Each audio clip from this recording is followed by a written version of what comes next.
Fala galera, tudo certo? Aqui Gustavo Calete falando e hoje eu tô aqui para fazer a parte 2 do vídeo sobre o que é empreendedorismo contábil.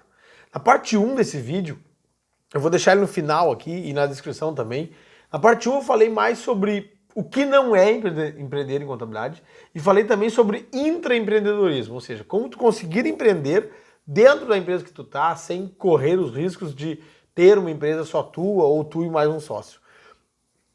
Nesse vídeo aqui eu vou te trazer o que é empreendedorismo contábil. Nós vamos falar sobre empresas de serviços contábeis, possibilidades que elas têm hoje. Então vamos lá, vamos definir então o que é empreendedorismo contábil e qual é a diferença de empreender em contabilidade e ser um empreendedor de qualquer outra área, tá? Empreendedorismo contábil é a atitude de reunir coragem, técnica e estratégia.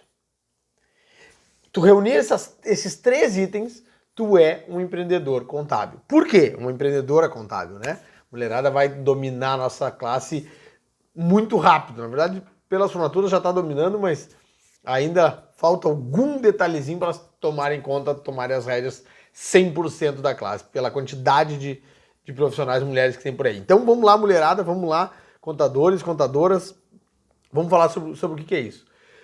Um empreendedor normal deve reunir pelo menos duas coisas: coragem e estratégia. Cuidem muito isso, porque a gente conversa muito sobre empreendedorismo e a gente vive empreendedorismo é um tema muito debatido, mas a gente vive um momento que eu acho chato pra caramba com essa história de lacração, cancelamento, o Calete tá cancelado, o fulano lacrou, o ciclano. Quando é uma piada, uma resposta lá, ok, mas assim, isso faz com que vários assuntos interessantes, vários assuntos necessários de debater, necessários de discutir para que todo mundo cresça, para que todo mundo entenda, acabam muitas vezes sendo reduzidos, simplificados, entendeu? Eu falo que é empreendedorismo contábil, tu concorda comigo ou tu me lacra, ou tu me cancela, ou tu, né, não tem aquela história de Calete, não concordei com os teus argumentos, eu acho que empreendedorismo contábil é isso e não isso que tu falou. Bom, eu vou te ouvir, eu vou ter essa outra parte, e aí a gente acaba que uma roda de amigos, ou hoje em dia uma reunião online, termina em lacrações ou debates nas redes sociais que poderiam ser muito relevantes, acabam em lacrações, cancelamentos e ninguém cresce. Então vamos lá. Empreender não é só ter a coragem de, eu tenho o sonho de ser livre, eu tenho o sonho de ter a minha empresa, ou eu preciso ter a minha empresa, né? Eu perdi o emprego, minha esposa perdeu, ou o marido, o meu marido perdeu o emprego, eu tenho que empreender. Sim, a grande maioria dos brasileiros empreende por necessidade. Agora a gente não pode reduzir empreendedorismo no geral somente a coragem. Vai com a cara e com a coragem e deu. Isso é muito bom, sim, isso é necessário ter muita coragem para empreender, sim, porque qualquer negócio tem risco, sim. Só que eu não gosto de romantizar, simplesmente romantizar. Tu vai ver que eu falo direto contabilidade por paixão. Eu sou um doente, eu sou um completo apaixonado pela nossa profissão. Mas quando a gente fala de empreender, eu acho que qualquer empreendimento necessita de coragem e estratégia. Só a parte romântica não vai. E é por isso que as empresas nascem e morrem, a grande maioria, antes dos primeiros 5 anos. E aí, falando de empreendedorismo contábil, a gente precisa reunir coragem, técnica e estratégia. Por que a técnica vem antes da estratégia nesse caso? Porque a gente tem que ter coragem. Bom, quero ter uma empresa de serviços contábeis e existem vários jeitos de empreender em contabilidade. Agora, eu tenho que ter a coragem de empreender em contabilidade e ter a técnica que eu vou usar. Olha, eu sou muito bom no setor fiscal, eu sou muito bom no setor social, folha de pagamento, eu sou muito bom em contabilidade, em societário. Ou não, eu não sou bom em nada disso, eu sou bom em crédito, de recuperação de crédito tributário, já falei disso no outro vídeo também. Tu tem que ter a técnica para daí tu criar a tua estratégia baseado nisso. Bom, tenha a coragem de empreender. Que técnica eu tenho? O que é melhor para mim? Porque, de novo, gente, empreender em contabilidade não é simplesmente tu achar que vai ler um pouco de cada coisa. Tu tem que saber, tu tem que ter um conhecimento generalizado de um monte de coisas, sim, mas tu tem que ter um item com profundidade. Olha, eu vou atender a empresa do Simples Nacional. Calete, isso é conhecimento especializado ou é medo de assumir empresas maiores? Bom, pode ser por medo. Agora sim, se tu vai abrir uma empresa de serviço contábil que só vai atender empresas do Simples Nacional, tu tem como fazer da Lei 123 uma cachoeira de ideias, uma cachoeira de produtos. Por quê? O pessoal acha que atender empresas do Simples Nacional está reduzido a, bom, não tem patronal na folha de pagamento, ou na grande maioria não tem, e o cálculo do imposto ali é bem mais fácil que os outros, tudo certo. Nem sempre é assim, né? Na verdade, na grande maioria das vezes não é assim. E sim, dá para atender somente empresas do Simples Nacional sem ser por medo, ser por estratégia. Olha, eu tô acostumado com isso, eu já treinei com isso, ou não. Eu não tenho experiência nenhuma, então começar pelo Simples é menos complicado. Show! Vou ler a lei 123 e vou conversar com quem entende e tal. Então pensa, lembra disso. Empreendedorismo contábil é a reunião de coragem, técnica e estratégia. Ok? Vamos falar de uma empresa pura de serviços contábeis. Uma empresa pura de serviços contábeis vai entregar pelo menos 3 setores. Na verdade, vai ter que entregar 4 de algum jeito e todos eles podem ter parceiros, tá? Contabilidade, fiscal, folha e societário. Item básico do societário, abrir e alterar a empresa. Basicão, abrir e alterar a pequena e média empresa. Fiscal, apuração de impostos, envio das guias, tudo certo no prazo. Contábil, eu sei que tem muita gente que defende que não é obrigado a ter contabilidade, principalmente as empresas de sistema nacional, porque tem uma brecha lá na lei, tá. Ok. Só que assim, ó, se tu quer empreender em contabilidade, tu não pode assumir esta falha gigantesca na tua empresa. Porque assim, talvez não exista uma multa, uma lei que vai lá e vai multar uma empresa de serviço contábil que não faz contabilidade de uma empresa de sistema nacional.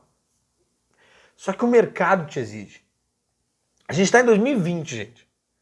Quem é que vai emprestar dinheiro para uma pequena e média empresa que nem balancete tem para mostrar? Ah, mas eu vou mandar a lei pro gerente do banco. Gente, o gerente do banco ele não está cobrando a lei. Ele tem um compliance lá dentro, ele tem uma lista de itens para ele anexar e mandar para avaliação de crédito. E dentro deles está a declaração de faturamento dos últimos 12 meses, com carimbo do contador, ou seja, o teu está na reta, e contabilidade do último ano e balancete desse ano. Nunca a gente enviou tanto balancete para as empresas como em 2020. Por quê? Porque eles querem ter a segurança. Quais são os números reais da empresa? Ah, Calete, mas o empresário sonega. Ah, mas aquele balancete, mesmo se eu fizesse, não ia ser a realidade da empresa. Bom, é a realidade fiscal e contábil da empresa. Se tu nem lança, como é que tu vai conversar com ele sobre melhoria disso? E a folha de pagamento. E sobre a folha de pagamento, eu vou te contar uma história, tá? O meu primeiro emprego formal, né, quando eu comecei a faculdade, eu tinha 17 anos de idade, e o meu primeiro emprego formal foi financeiro de uma indústria têxtil, trabalhei lá um tempo, até que eu recebi uma oferta de emprego com um valor absurdo de salário, topei, trabalhei 12 dias nessa outra empresa, que era uma agência de turismo. Os caras não me pagaram até hoje, então por isso que eles prometeram um salário gigante, porque eles não me pagar mesmo. E aí, quando eu saí, eu tinha pedido demissão para aceitar esse novo emprego. Em 12 dias eu vi que era furada total. E aí eu fui atrás de outro emprego e consegui um emprego de caixa numa loja. Né? A vaga era para caixa, vendedor ou caixa, eu peguei a de caixa, para ser caixa numa loja de roupa que estava abrindo a sua filial. Então, na verdade, eu ia treinar na matriz para ser o caixa da filial. Ok, fiz entrevista, tu começa dia tal e tal, tudo certo. Me apresentaram a menina do caixa, que era quem é responsável pelos caixas da matriz. Quando eu conheci a empresa e tal, fui pra entrevista e tal. No dia que eu cheguei, bom, tu vai treinar uma semana. Eu comecei numa terça-feira. E aí ele me diz, não, tu vai treinar uma semana, na outra, tu vai treinar uma semana só olhando e participando. Na segunda semana tu vai botar a mão e aí talvez na terceira a gente vê se tu vai pra filial ou não. Ok, tudo certo. Só que assim, a moça do caixa era a Alice. Eu tinha conhecido ela, tinha me mostrado um pouquinho de como é que funcionava. E uma das vendedoras era a Maiara. Ok.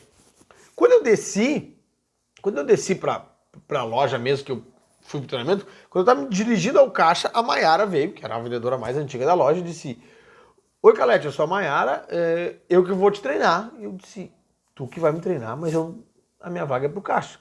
Olha, não sei, eu fui encarregado de te treinar na venda. Voltei lá no meu chefe, lá, e disse, olha só, o que aconteceu? Eu não vou ser caixa, agora a Maiara está dizendo que vai me treinar na venda. E ele me disse uma frase, ele me explicou por que eu ia treinar na venda, e eu nunca mais esqueci isso, e hoje eu aplico na minha empresa de serviço contábil isso. Ele me disse assim, nós somos uma loja, e a coisa mais importante aqui dentro é vender. Logo, todo mundo que trabalha aqui tem que saber vender, tem que entender o processo de venda, onde ficam as coisas na loja, porque é importante a gente cobrar o cliente, mas melhor do que cobrar o cliente, mais importante do que cobrar o cliente, é a gente vender. Quanto mais vender, melhor para todo mundo. Então, tu vai ficar pelo menos 2 semanas na venda e depois tu vai ser treinado no caixa. Eu nunca esqueci aquilo que me marcou, porque, cara, é uma empresa relativamente pequena, né? Na época lá, se eu tiver entre matriz e filial, devia ter uma equipe de, no máximo, 20 pessoas. E todos ali. Aí depois eu descobri o assistente administrativo, encarregado financeiro, todo mundo ali sabia vender, tinha treinado na venda, sabia como é que era o processo de venda, de comissão, de tudo. Eu nunca mais esqueci disso. E hoje eu aplico isso na minha empresa de serviço contábil, desde que eu abri a minha empresa de serviço contábil, eu entendo que o ato de vender está para aquela loja é o cálculo e entrega de relatório básico da folha de pagamento está para uma empresa de serviço contábil. Por quê, gente? Pensa nas pequenas e médias empresas, que são 80% das empresas do Brasil. A grande maioria, olha, eu vou chutar aqui, não tenho essa estatística, mas tem no máximo 4 donos, 4 sócios que se envolvem realmente. Vamos pensar, uma pequena e média empresa, se tiver 4 sócios, é uma raridade. Assim, 4 sócios que se envolvam diretamente, que estão no dia a dia da empresa, é uma raridade. Logo, mas não é raro tu ter uma empresa que tem um dono, um sócio envolvido no dia a dia e 100 funcionários, 200 funcionários, 400 funcionários. Então, a quantidade de gente que tu atinge é muito mais o setor da folha de pagamento, o setor social, que eu chamo, do que o setor fiscal ou contábil. Sim? Tu vai debater imposto, tu vai debater carga tributária, tu vai debater atitudes contábeis financeiras que estão prejudicando, mas tu vai debater com uma, no máximo 4 pessoas. Agora, se tu errar a folha de pagamento, se tu atrasar a folha de pagamento, se um funcionário ou vários funcionários precisam renovar um cadastro, enviar carta para o sindicato, enfim, isso é lento, a quantidade de reclamações sobre o teu serviço numericamente vai ficar maior, tu entende? Ah, mas quem manda é o dono, gente. Todo e qualquer empresário tem problemas o suficiente para não ter que ficar ouvindo de todo ou de vários funcionários que o contra-cheque veio errado, que o contra-cheque não veio, que depositaram atrasado a folha de pagamento. Ele não tem tempo para isso, sim? Então, quando ele está lá, a contabilidade para ele é um resolvedor de problema. Não é um entrave e nenhum setor de reclamação. Ele não pode ter uma ouvidoria, ele não pode perder tempo ouvindo reclamações dos seus funcionários sobre a sua contabilidade. Então, assim como todo mundo numa loja deve saber vender, todo mundo numa empresa de serviço contábil deve saber pelo menos emitir os relatórios, os recibos de salário, relatório de férias, essas coisas básicas, 4, 5, 6 itens básicos da folha de pagamento, para que a agilidade do atendimento aconteça e que reclamações não existam. Sim? Então tá. Falando disso, empreendedorismo contábil, numa empresa pura de serviço contábil, ela traz riscos, né? Porque tu tem que entregar as declarações acessórias no prazo, tu tem que calcular a folha de pagamento sem erro, tu tem que apurar os impostos sem erro, né? Entender qual é a melhor forma de cálculo tributário dele e calcular corretamente isso. Ah, Calete, mas isso é muito fácil. Hoje tem vários aplicativos, vários sistemas que fazem isso. Sim, mas o prazo às vezes é apertado, ou dependendo da quantidade de empresas que tu cuida, pode ficar apertado pelo volume e as multas são caras. Então muita gente arrepia de empreender em contabilidade, por quê? Aqui no Rio Grande do Sul, por exemplo, junto com o SPED fiscal, as empresas de regime geral mandam o SPED fiscal, o FD, ICMS, IPI, tem a GIA, né? E essa GIA, só o atraso dela gera uma multa de mais de R$2.000. Ela tem que ser entregue até o dia 15. Se tu entregar dia 16, né? Dia 16 à meia-noite 8, gera multa de R$ 2.200. Isso é responsabilidade da empresa de serviço contábil. Então, muita gente arrepia com isso, mas assim, é possível chegar a risco zero de entregas fiscais e declarações acessórias. É possível. Tem que se organizar, tem que ter estratégia, tem que ter técnica. Que técnica tu tem para se encaixar? Que técnica tu tem? Então, tu quer ser um empresário contábil, tu quer empreender em contabilidade, tu tem que saber calcular a folha de pagamento básico, saber explicar por que o INSS ficou 8,2 agora. Tem isso, não tinha até um ano atrás, né? No ano passado não tinha, esse ano tem. Tu tem que calcular imposto de renda para conferir, imposto de renda na fonte para conferir se está certo, se está errado, saber que perguntas fazer. Se tu não vai lembrar de tudo de cabeça, não tem que ter checklists para isso. Tu tem que saber apurar o Simples Nacional, ou lucro presumido, ou lucro real, enfim, dependendo das empresas que tu vai atender, mas pelo menos o Simples Nacional e o lucro presumido tem que ter a ideia de como calcular isso na mão, porque se precisar a conferência vai ser manual, vai ser canetinha da vida ali. Tem que elencar um plano de contas que tu vai usar como estrutura do teu negócio e aí só fazer adaptações de contas para clientes específicos, sim, um plano de contas nem gigantesco, nem minúsculo, tem que explicar o que deve ser explicado. E o societário, pelo menos conhecer a junta comercial do teu estado, se não ter um parceiro disso. Desses 4 itens, ter um parceiro no societário é o mais comum, tá, gente?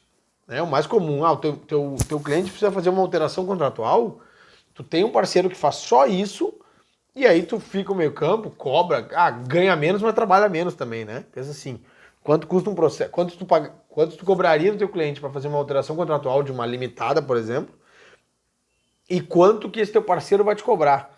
Daqui a pouco, pelo trabalho que tu não vai ter, é só uma intermediação de e-mails que tu pode largar na mão de um funcionário teu, ou daqui a pouco tu já tem toda a documentação ali que precisa, né?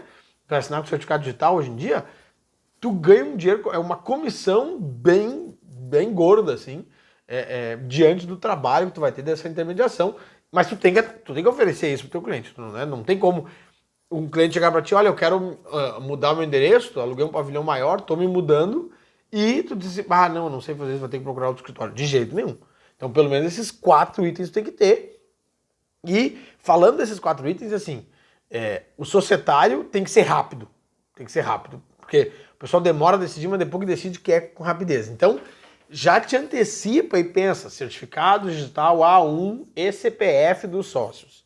Vai precisar e vai valer a pena ter. Convença ele a ter. Contábil. Tenha contabilidade, se organize, isso é chato, parece que é um dinheiro. Muitas empresas de serviços contábeis não entregam esse serviço. Então use isso como um diferencial na venda. Na venda. Tu sabe que é um balancete, tu já viu. Tu não dá valor, mas o teu gerente do banco dá. Tu não dá valor, mas para baixar juro, quanto mais itens tu entregar dessa lista aqui, menos juros tu paga. Mais facilidade de capital de giro. Então use ele como argumento de venda. Fiscal. Se organize de cabo a rabo, de data em data, meta com antecipação para entregar toda e qualquer declaração no prazo. Tu tem várias declarações mensais e várias declarações anuais e tu tem que ainda cuidar se aquela atividade específica não exige uma outra declaração. Porque a gente pega assim, declarações mensais de uma empresa do Simples Nacional. Pimba. Declarações anuais de uma empresa do Simples Nacional. Ok. Declarações mensais de uma empresa de lucro presumido. Declarações anuais de uma empresa de lucro presumido. Mas empresas de construção civil, elas têm a de MOB. Isso é lucro presumido / construção civil. Simples Nacional tem folha de pagamento? Não tem. Muda isso, não muda. A empresa Simples Nacional é do comércio e serviços. É só serviço, é só comércio, é só indústria. É indústria e serviço, é indústria, comércio e serviço. Enfim. Te organiza antes, planeja antes, para que tu... Isso é estratégia, né? Eu tenho técnica suficiente para entregar tudo isso? Não. Então não adianta eu pegar uma empresa, uma indústria do Simples Nacional que eu não vou saber lidar. Ou vou apanhar muito. Eu tenho caixa para bancar isso? Não tem. Então, se eu aceitar um cliente desse, se aparecer para mim e eu topar e o negócio fechar, eu tenho que entender, e eu gosto de atitudes de coragem. Eu acho que quando tu tem obrigação, tu aprende mais rápido, tu te compromete mais rápido, mas tem que entender que se tu assume um cliente em dia 1º do mês, a partir desse mês aqui é meu, essa competência é tua, tu ter até o dia 20 daquele mês, não do outro, para saber tudo que tem que entregar. Para começar a aprender primeiro o que, depois o como entregar, né? Como entregar. A primeira vez que eu peguei uma indústria de lucro presumido, eu não tinha ideia de como enviava magia, porque eu trabalhava só com empresas de simulacional e quando eu trabalhava numa outra empresa de serviços contábeis que tinha, não era eu, não chegava perto de mim essa tal da GIA aqui no Rio Grande do Sul, que é uma declaração bem complexa e bem cara, né? Se eu não me engano, são R$ 2.200 essa multa. Então, empreender em contabilidade hoje, essa contabilidade pura de entregar uma escrita contábil, envolve esses riscos e envolve essas necessidades. Agora, existe outro tipo de empresa de serviço contábil que muita gente não se liga. Por exemplo, eu falei aqui que muitas empresas de serviços contábeis pequenas, dessas puras, tá? Vou classificar como puras, elas não têm um setor societário, elas contratam alguém. Tu pode abrir uma empresa de serviços contábeis só de societário. O risco não existe, vai te exigir velocidade e entender muito de juntas comerciais. É um outro tipo de estudo que tem a ver com contabilidade. Ah, Calete, mas eu estudei 4 anos, mais pós-graduação, mais não sei o quê, para ficar fazendo alteração de contrato social. Olha, gente, alteração de contrato social, ata, assembleia, eu não sei. Eu sou apaixonado por contabilidade e realmente isso não mexe comigo. Só que assim, ó, se é uma oportunidade de negócio, se tem mercado, se eu posso oferecer um preço justo, que eu ganhe e consiga vender para outros escritórios de contabilidade, que é o que eu tenho mais contato, por que não começar com isso? Depois tu vê, mas tem que entrar na água. Muita gente se forma na faculdade, se forma no curso técnico, faz o exame de suficiência, se torna um contador completo e não consegue entrar na área porque não tem uma experiência em nada. Em nada. Então, daqui a pouco, empresas de serviço... Gente, assim, ó, nunca se precisou tanto de habilidades de um contador em empresas não contábeis, ou de contabilidade não pura, tá? Para o societário, talvez alguém que só faça plano de negócios. Alguém que treine empresas de serviços contábeis, que precisa de treinamento de o que o empresário quer. E aqui vai uma dica, gente. Se tu pensa em empreender em contabilidade de qualquer forma, ou tu não tem exatamente ainda o detalhe, faz assim, ó. Pega um papel, uma caneta, teu celular, abre bloco de notas aí, e faz uma lista com 20 pessoas que têm algum negócio. 20 pessoas. Ah, o cabeleireiro, a cabeleireira da tua rua, né? O açougue que tu compra carne, o mercadinho, a fruteira, o teu tio que tem uma oficina, enfim, empresa grande, empresa pequena, conversa com pessoas que têm empresa, que têm um CNPJ. Pode ser MEI, mas melhor que seja alguém que também já viveu mais isso, que tem mais anos. E faz 2 perguntas para ele. O que ele mais gosta na contabilidade, o que ele mais valoriza na contabilidade, no seu contador, e o que ele menos valoriza, o que ele menos gosta, o que mais irrita ele. E só anota, para tu entender o que é que o pequeno empresário pensa e enxerga de contabilidade. Essa entrevista, gente, tu vai fazer assim num bate-papo, tu vai... posso anotar e deu. É uma conversa, não é isso, tu não vai estar lá oferecendo um serviço nem nada, mas tu vai entender o que é que o pequeno e médio empresário, principalmente o pequeno, que é a quantidade maior, tu tem mais chance de encontrar quando tu for oferecer algum serviço, o que é que esse cara mais precisa. Porque tem um outro tipo de empresa de serviço contábil que eu vejo aí que talvez eu começaria exatamente por ela, que é planejamento tributário e societário de pequenas empresas. Pequenas empresas. Porque assim, ó, ainda existe sonegação, ainda existe gente que quer comprar com nota e o fornecedor não entrega a nota de jeito nenhum. Existe uma confusão no pequeno empresário que ele não sabe se vale a pena ele comprar com nota ou não, se ele vale a pena vender sem nota ou não. Ele não entende dos riscos. E fazer uma análise tributária não é assim, ó, o Simples Nacional tu paga 4,5, no presumido tu paga 9. Ah, não, fica no Simples Nacional e deu. Vale a pena lucro real? Não vale. Ah, mas o cara não tem estrutura para lucro real. Pois é. Mas uma empresa de serviços contábeis não pura, que eu acredito que deva existir, que tem espaço no mercado, é análise tributária, gestão societária, né? Se aquela conjuntura é a ideal, e encaminhamento tributário, do tipo, cara, tu tá no Simples Nacional, só que assim, se tu te organizar um pouco assim assado, tu consegue o lucro real, pagar menos imposto. Alguém que abrace ele. Não é ir lá e tirar o sol não é para todo mundo, tá? Tem gente que entrega serviço muito ruim e aí é por isso que troca. Estima-se, eu não tenho a fonte dessa pesquisa, tá? Mas estima-se que pelo menos 25% dos empresários do Brasil querem ou gostariam de trocar de contabilidade. Ou seja, é a prova de que por mais que o nosso serviço seja baseado em qualidade, o atendimento não é de qualidade. Se 25% das pessoas querem trocar de contador, o atendimento é pífio. Porque eu não acredito numa incapacidade técnica do contador brasileiro como um todo, mas o atendimento é falho. Muitos dos nossos colegas sentaram na cadeira da técnica e esquecem que a gente não vende técnica. Ninguém quer saber qual é a tua DAS, se a tua DAS é mais bonita ou menos. O pessoal quer agilidade, quer fazer novos negócios e ter alguém que auxilie. Eu posso fazer isso? Quanto vai me custar? Vale a pena? Não vale a pena? Eu quero ir pro lucro real? Não quero. Cuida isso, gente. Cuida isso, porque tem espaço para empreender em contabilidade. E assim, se eu fosse te dar um caminho das pedras, comece aprendendo tudo de MEI, porque esse MEI logo, logo será um empresário. O que esse cara precisa? Quais são as maiores dúvidas? Tem muita gente que ficou desempregado e vai abrir um MEI. Gente, quem ficou desempregado e vai abrir um MEI vai querer recolher INSS igual para contar tempo de aposentadoria, para se aposentar por tempo de contribuição. E ele nem sabe disso. Ele nem sabe. Ele ouviu dizer que quem paga MEI pode se aposentar, mas ele não entende como é que isso se encaixa. Se tu aprender isso, tu já pode vender, ou tu já ganha notoriedade no teu mercado, no teu bairro, ou na tua rede social. Então, gente, empreendedorismo contábil é reunir coragem, técnica e estratégia. Coragem, não tem como te ensinar a ter coragem. Quanto mais técnica tu tiver, provavelmente mais coragem tu terá. E aí, se tu tem essa vontade de empreender, tu olhar para ti e entender quais são os teus pontos fortes, não te atira ainda, não é hora de começar querendo fortalecer o teu ponto fraco, não. Para começar, tu usa o teu ponto forte.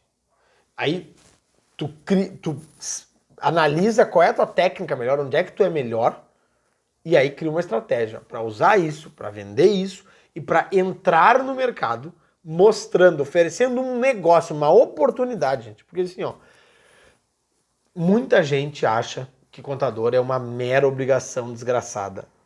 E se tu mostrar isso como uma oportunidade de negócio, olha, tu vai me pagar tantos reais por mês, mas eu te ajudo a fazer isso, isso, isso e aquilo, manter contato. De novo, nós não estamos no mercado de entregar técnica, nós estamos no mercado de entregar atendimento. Então, empreenda em contabilidade, me ajuda a espalhar a contabilidade. Se tu gostou desse vídeo, se fez sentido para ti, compartilhe com mais pessoas, compartilhe com colegas teus de contabilidade, principalmente aqueles que ainda não conseguiram entrar no ramo. Comenta aqui embaixo sobre o que mais tu gostaria de ouvir que eu te trouxesse. Eu sou professor de contabilidade desde os meus 21 anos de idade, gente. Eu tinha certeza de que eu seria contador desde os meus 16, que foi quando eu conheci a nossa ciência. Então, eu acredito muito que eu posso te ajudar. Te inscreve no canal para o YouTube te avisar, clica no sininho aqui e assim que der, todo momento, valorize contabilidade e espalhe contabilidade. Um abraço!